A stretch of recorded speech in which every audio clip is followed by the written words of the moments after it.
संगमनेर शहरामध्ये मोठ्या प्रमाणात गोवंश हत्या होतीये। गेली 2 दिवसात शहर पोलिसांनी आणि अहिल्यानगरच्या स्थानिक गुन्हे शाखेनं छापे टाकून जवळपास 7,000 किलोहून अधिक गोमांस पकडलाय।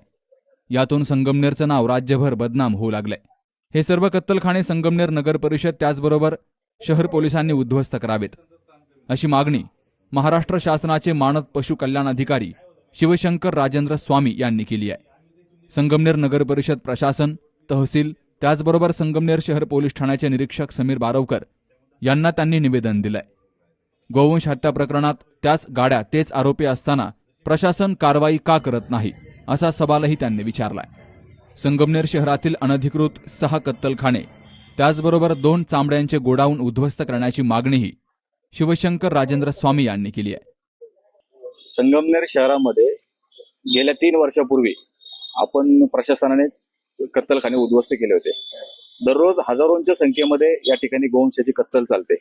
नवीन मोठमोठे बेकायदेशीर कत्तलखाने या ठिकाणी उभे केले। तर आम्ही PI साहेबांना, मुख्य अधिकारी, नवीन नगराध्यक्ष आणि तहसीलदार साहेबांना एक लेखी निवेदन दिले की सर्व संगमनेर शहरातील सर्व बेकायदेशीर कत्तलखाने उद्ध्वस्त करावेत आणि जे सराईत गोतस्कर आहेत, ज्यांच्यावर 5 पेक्षा अधिक गुन्हे दाखल आहेत, त्यांना तडीपार, मोक्का किंवा NPD कायद्याअंतर्गत त्यांच्यावर कडक कायदेशीर कारवाई करावी आणि गोवंश हत्याबंदी कायद्याची कडक अंमलबजावणी संगमनेर शहरामध्ये व्हावी।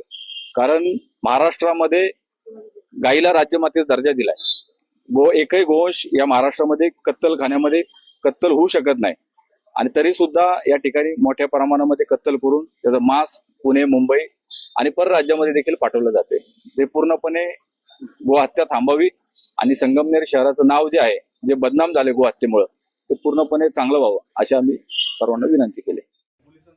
या प्रकरणी प्रशासनानं कारवाई न केल्यास मोठं जनआंदोलन उभं करण्याचाही इशारा स्वामी यांनी दिलाय। यापूर्वीही संगमनेरमध्ये अनेकदा कारवाया होऊन देखील हे बेकायदेशीर कत्तलखाने सुरूच आहेत। बाबासाहेब कडूसह सुखदेव गाडेकर, सी न्यूज मराठी, संगमनेर।